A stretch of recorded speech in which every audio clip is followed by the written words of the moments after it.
le llamo a lo que es creatividad incorporado a cualquier área de trabajo, no necesariamente a una carrera de diseño de moda. Puede estar en medicina, en ingeniería, en absolutamente todas las áreas, ¿no? Lo primero que hice, que me pareció muy interesante, es que el primer día de clases hice como una rueda, les di una rueda de sentimientos, ¿no? Que esto en la universidad es complejo. Lo hacemos, esto sí lo hacemos en las áreas creativas, porque la creatividad sin conocer en qué base de sentimiento estás ese día no se puede trabajar, ¿no? La mayoría de los estudiantes, lo que me sorprendió es que no tenían ningún problema de creatividad, pero sí tenían un miedo atroz a no ser suficientes. De los 70 alumnos que he tenido, la mayoría fue miedo a no dibujar, que es lo típico que vienen en nuestras carreras, pero sobre todo me sorprendió mucho el miedo a no ser suficiente, ¿no? Y yo pienso que este miedo a no ser suficiente viene de la educación anterior. Yo creo, y en este ratito que les voy a contar mi opinión, siempre estoy hablando de mi opinión, desde mi experiencia, y luego me encantaría saber la vuestra. Ellos vienen con miedo a no saber dibujar, a no tener ideas originales, a no encajar en el modelo de creatividad normativo que tenemos los profesores para corregir, a miedo a compararse constantemente a los demás, es decir, que haya mucha gente buena y que ellos no lo sean.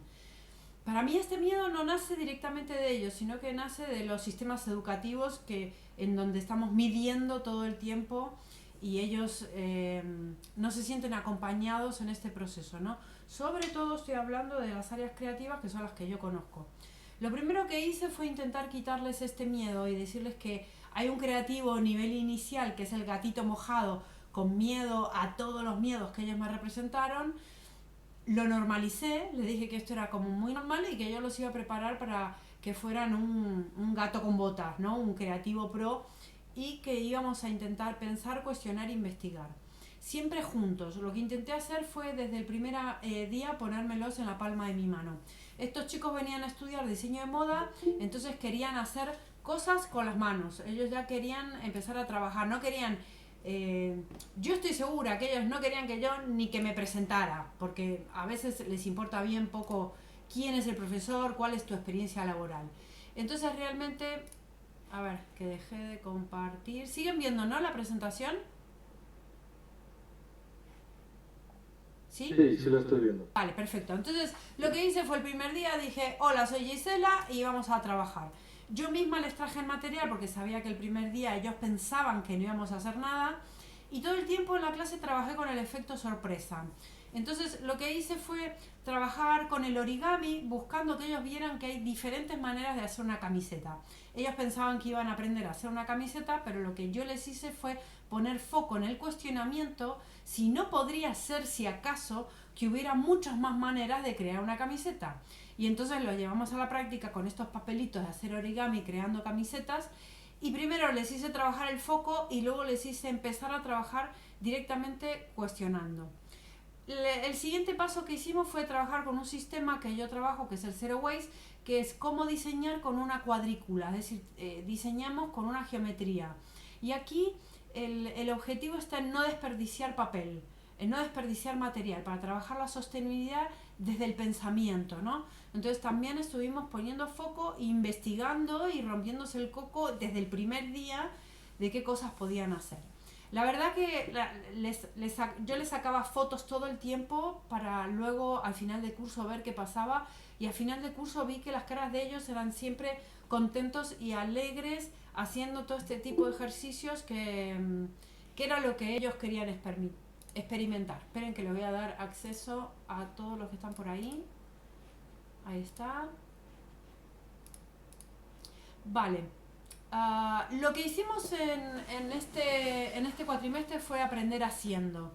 Trabajé la creatividad intentando fomentar habilidades del talento que tenía cada uno. No por presión de decir tienen que lograr este objetivo, sino viendo cada uno hacia dónde podía llegar. Entonces intenté evitar la comparación yo misma, es decir, cada uno de ellos eran neurodivergentes diferentes, pero en ningún momento los etiquetábamos, y si a uno le daba más trabajo que al otro, pues explicaba un poco el porqué. para que nadie se sintiera disminuido y nadie se sintiera superior también, ¿no? Porque en el aula pasan estas cosas. Entonces esta creatividad expandida surgió cuando yo dejé de existir de exigir que ellos me demostraran cosas. Y lo que me contaban en el aula sobre el resto de asignaturas era esto, que ellos querían demostrarle al profesor que eran suficientes, ¿no? Y yo intenté evitar todos estos procesos que para mí no eran sanos. Entonces el objetivo era aprender haciendo. Mi pregunta siempre es, ¿qué pasa cuando diseñamos metodologías o pedagogías que no obligan al alumnado a probar que es suficiente, sino que le permiten descubrir cómo piensa? ¿Qué pasa con esto? Claro, para mí fue difícil abordar este pensamiento, ¿no? Porque siempre es mucho más fácil dar un método creativo, que lo hagan, que lo finalicen como yo lo digo y ya está. Pero sin embargo, esta vez ya llevaba mucho tiempo dando formación y me animé a de repente cuando ellos querían ir por otro lado, dejarlos y ver qué pasaba, ¿no? También lo que descubrí en los descansos, eran clases muy largas, con lo cual en los descansos los dejaba fluir y ellos jugaban a la baraja española, hacían diferentes actividades. Entonces yo, respecto a esas actividades que ellos hacían, les traje otras que tenían que ver con mi asignatura. Les traje una, por ejemplo, que es un juego muy divertido para trabajar con las formas y los colores. Entonces ellos en los descansos realmente seguían trabajando con mi asignatura sin darse cuenta, diciendo qué maja la profesora que nos trajo un juego, ¿no? Luego lo que trabajamos fueron los planos y los volúmenes. Traje un montón de ejercicios que son de primaria. Nosotros estamos en la universidad, pero ellos no los habían trabajado en primaria, estaban encantados jugando. Estos eran unas cartulinas que tiraban de los hilitos y se armaban unos sólidos platónicos. Y con esto los hice observar este panel desde arriba, desde abajo y desde lejos y desde cerca, para que ellos vieran cómo las perspectivas podrían ser diferentes, ¿no? En este sentido empecé a incorporar el cuerpo y lo espacial, ¿no? Dentro de cómo aprendemos a trabajar los volúmenes. Luego a muchos ejercicios yo les presentaba unas X ideas y les dejaba que analizaran las posibilidades, es decir, en este caso los dejé trabajar en un maniquí grande, en un maniquí pequeño, sin maniquí o como ellos quisieran, es decir, el objetivo era pasar del plano al volumen, que era lo que habíamos estado aprendiendo durante esos meses, pero era una libertad total en el proceso. Si alguno se sentía abrumado porque no sabía por dónde seguir, venía a preguntarme, yo le ayudaba, pero en ningún caso, si alguno quería seguir por otro lado, jamás le decía que no. En esta clase lo único que estaba prohibido era no hacer nada. Ellos mismos lo entendían y si ellos veían que no iban a hacer nada porque no estaban inspirados o por lo que fuera, se levantaban y se iban. Y no había amonestación porque se vayan. O sea, la única amonestación es luego no recuperar el trabajo, ¿no? Entonces, realmente ellos me contaron que se sintieron muy libres y que al mismo tiempo se tuvieron que sentir responsables. Yo les obligué a sentirse responsables. Bueno, hubo un día que los tuve que obligar un poco porque quería lograr que ellos pusieran foco. Son una generación, los míos eran alumnos de primero, son una generación que hace 1000 cosas al mismo tiempo, nacieron con el móvil en la mano y en mi caso mis creativos son casi todos hiperactivos. Entonces, bueno, me costó muchísimo hacer esto, pero lo logré. Les prometí un montón de cosas a cambio. Les dije, si me ponen foco media hora, luego los dejo ir antes. Les daba miles de premios y tal. Al final lo lograron y al final se dieron cuenta lo importante que era para ellos poner foco. Entiendo que esto no se los enseñó nunca nadie. Ni en sus casas, ni en el colegio, en ningún sitio. Pero de una manera bastante amable, diciéndoles, yo creo que de verdad me lo van a agradecer. Ellos se dieron cuenta que poniendo foco en ese ejercicio el cerebro aprendía cómo armar un volumen y luego les era mucho más fácil armar volúmenes en tamaño real o armar ropa o armar lámparas o el objeto que fuera, ¿no? Entonces, al final sí que lo agradecieron y me agradecieron que les enseñara a poner foco. Me pareció algo muy curioso porque fue algo que yo improvisé y no entendía que esta generación necesitaba que les enseñáramos esto, ¿no? También aprendieron la experiencia de educar al cerebro. Yo pienso que nosotros vamos por un lado y a veces nuestro cerebro va por otro. Entonces hay que enseñarle al cerebro cómo se arma aquel objeto para luego tenerlo ya metido en nuestro pensamiento y poder generar nuevas maneras de armar cosas, ¿no? Esto en el área de diseño es fundamental, pero a mí me sirvió para muchas cosas. Lo que hice también en estos sólidos platónicos fue meterles gráficas de diseñadores gráficos muy famosos como Etcher y lo asimilaron como intravenoso.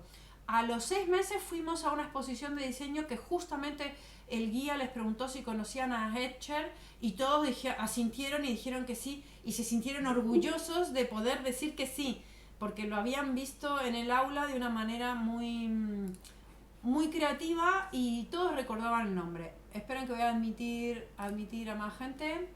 Vale. Por otro lado, también les permití trabajar con otros materiales.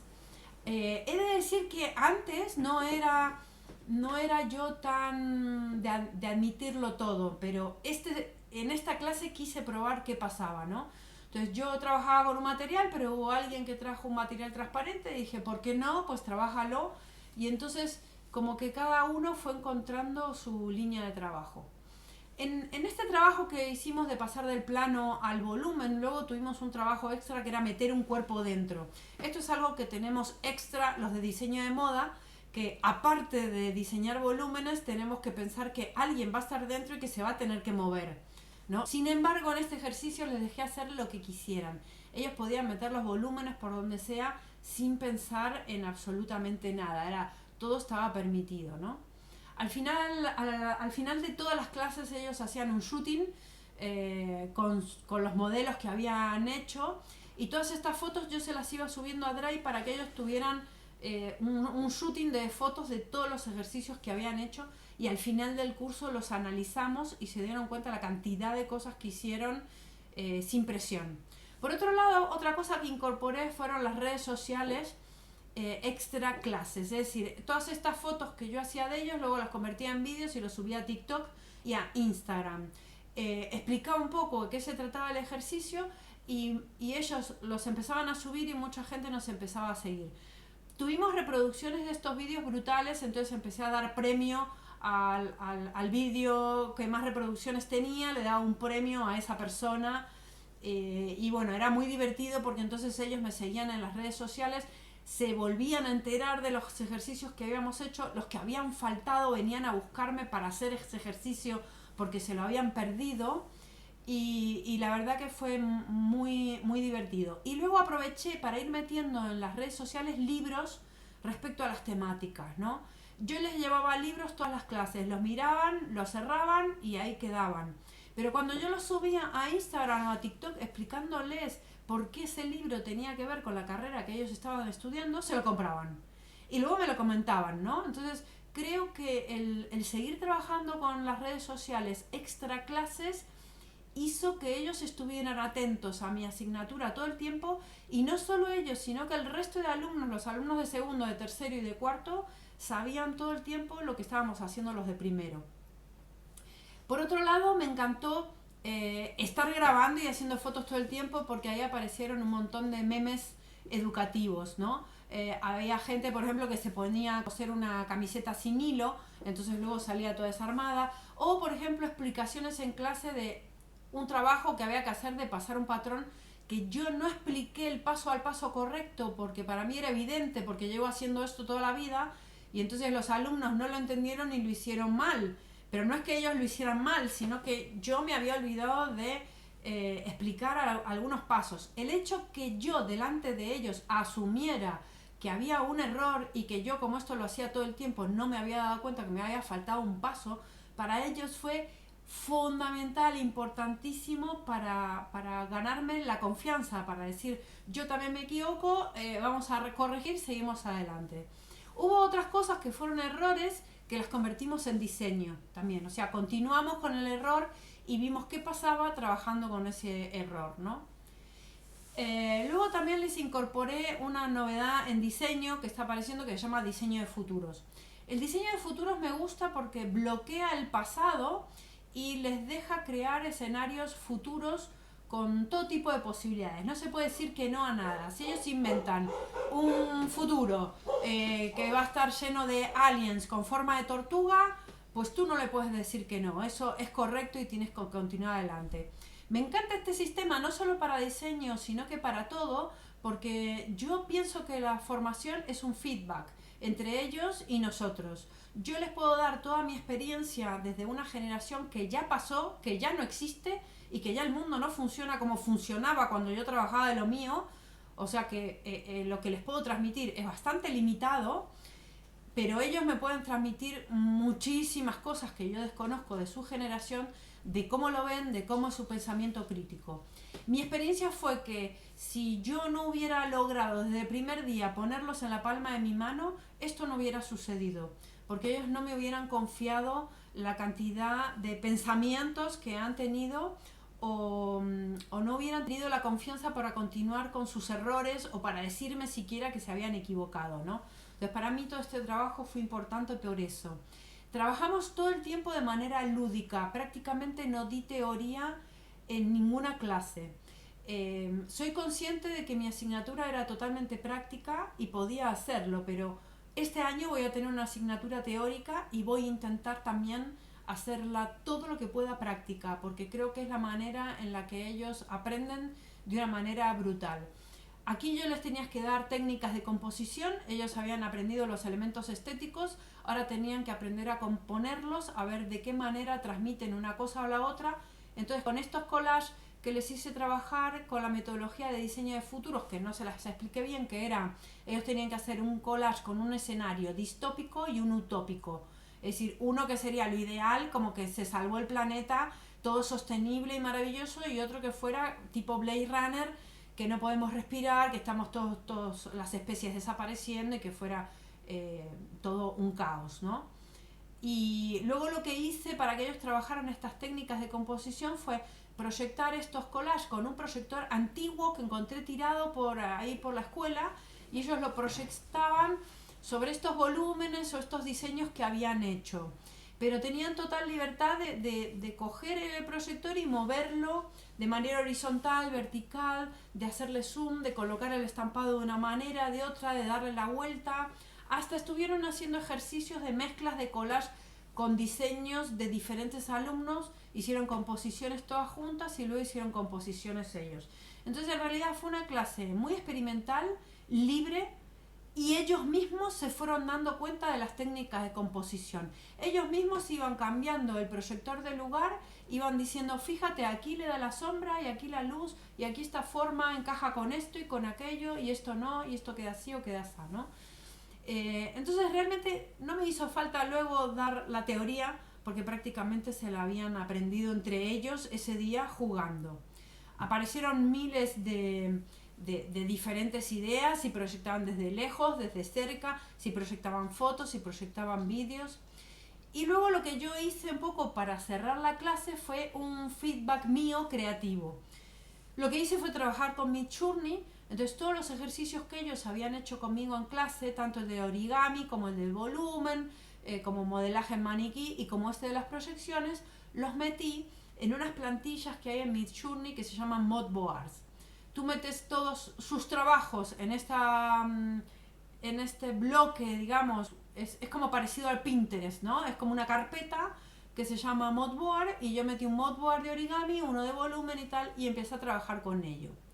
Y entonces el último día de clases les presenté lo que sería posible hacer con esas pequeñas maquetas y esas pequeñas ideas que ellos habían tenido en su primer semestre de primero de carrera, transformándolas ya en algo bastante real, que lo he trabajado yo con inteligencia artificial, pero ellos ven claramente que salieron de sus diseños, ¿no? Entonces realmente fue muy motivador para ellos, y comprendieron cómo los volúmenes interceden en el textil o la forma de la prenda, ¿no? Lo mismo podría haber hecho con lámparas, con edificios o con cualquier otra cosa que ellos podrían crear a partir de estos ejercicios que hicieron. Lo que yo evalué en esta asignatura fue la evolución y el proceso que ha tenido cada uno. Me ha servido mucho trabajar de esta manera libre, porque este año trabajé mucho con las neurodivergencias. Para el profesor es bastante más laborioso, porque hay alumnos que van paso por paso, y hay otros alumnos que van muy rápido. Y hay otros alumnos que no pueden parar quietos, ¿no? Según la neurodivergencia que tengan. O hay algunos que son disléxicos y les cuestan los trabajos de derecha, izquierda, arriba o abajo. Entonces, me pareció algo curioso que muchos de ellos me vinieron a decir cuál neurodivergencia tenían, porque ya se la habían diagnosticado.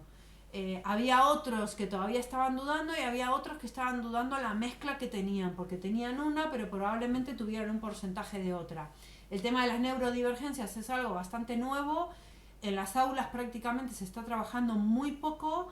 Para mí fue fundamental tener claro quién era altas capacidades, quién tenía TDAH y quién podía tener autismo. Autismo, hay varios niveles de autismo, también en qué nivel estaba cada uno, para poder trabajar cada ejercicio de una manera diferente sin que ellos se sintieran mal. Por ejemplo, hubo una alumna que vino y me dijo, mira, perdóname, yo te voy a venir a buscar porque necesito ir paso por paso, porque cuando tú me explicas el paso 1, cuando me estás explicando el paso 2, ya me olvidé el paso 1. Le dije, no te preocupes, ya he tenido alumnos que eran así, no hay ningún problema, lo vamos trabajando así. Entonces realmente la evolución en todos fue fantástica, el resultado fue fantástico y creo que esta asignatura, hacerla de esta manera, le sirvió para aprender y no para clasificar con números, ¿no? A pesar de que tuve que clasificar con números porque es una obligación que tenemos en la universidad, ¿no? Para mí esta manera de evaluar fue formativa, no fue colocando un número a la persona, ¿no? Y luego, aparte de mi evaluación, les hice hacer una autoevaluación a ellos. Lo que me sorprendió muchísimo de las autoevaluaciones fue que todos, el 100%, me pusieron buenas clasificaciones en la manera libre de dar la asignatura, es decir, de dar el input, pero luego dejarles libertad en trabajarlo como ellos quisieran. Y hubo algunos que no llegaron a los ejercicios finales, que no aprobaron la asignatura, y ellos mismos dijeron que deberían procrastinar menos, así, con la palabra procrastinar. Deberían haberle dedicado más tiempo a la asignatura y que no deberían dejar las cosas para último momento, que esperan la próxima vez no hacerlo, y que no deberían compararse con los demás porque realmente cada uno tiene una creatividad diferente. Con lo cual, simplemente con estas 4 autoevaluaciones que recibí de ellos mismos, me quedo satisfecha de que he logrado el objetivo de esta asignatura, que era no solamente que ellos se quiten los miedos, sino que vieran qué es lo que tienen que cambiar para llegar a mejores resultados, ¿no? La rueda de sentimientos de autoevaluación que les pasé el último día fueron esta, que fue brutal, totalmente agradecidos, curiosos, confiados, divertidos, tranquilos, felices, interesados, emocionados. Y pienso que ellos tienen que aprender, la manera de aprender es esta. Yo pienso que no tienen que estar tan tapados de trabajos desde todas las asignaturas, sino que sean pocos trabajos buenos y que a ellos les sirvan para aprender. Yo siempre mido los resultados, luego hice una comparación del primer día con el segundo día. Pienso que medir los resultados es una manera de crecer yo como profesora y ver cómo lo estoy haciendo. Y en este camino de medir los resultados yo iba buscando fotos de ellos para irles enseñando todos los ejercicios que habían hecho en el cuatrimestre y me encontré esta, que fue una foto que el primer día de clases nos hicimos fotos, los chicos me pidieron pasarlas directamente desde mi móvil, que es un iPhone, por un sistema que no me acuerdo cómo se llama, al iPhone de ellos, y ellos me subieron esta foto de ellos, ¿no? A modo de gracia. Yo la guardé, no dije nada, la guardé y el último día de clase se las puse, ¿no? Porque para mí esta foto ya fue que el primer día yo me gané la complicidad de ellos. El primer día ya ellos me metieron esta foto en mi móvil, ya los tengo conmigo, ¿no?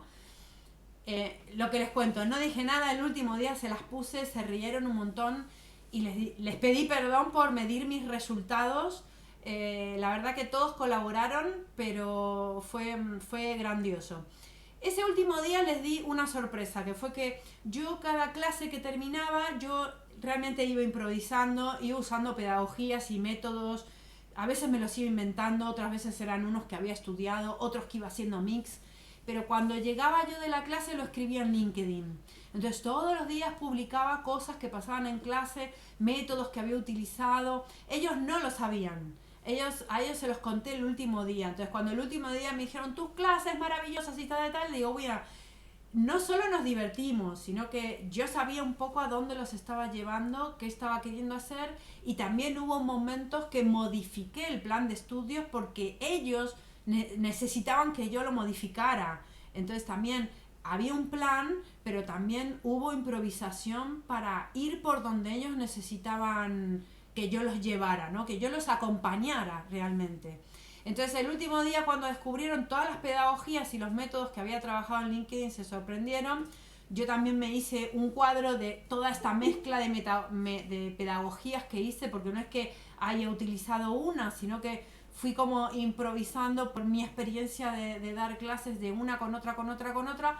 Al final hice un cuadro para estudiar también yo un poco qué es lo que había hecho y cuáles habían sido los resultados. Y bueno, esto es un poco lo que les quería contar de lo que me había pasado con este ejercicio particularmente en clase, ¿no? Y bueno, me gustaría también saber vuestra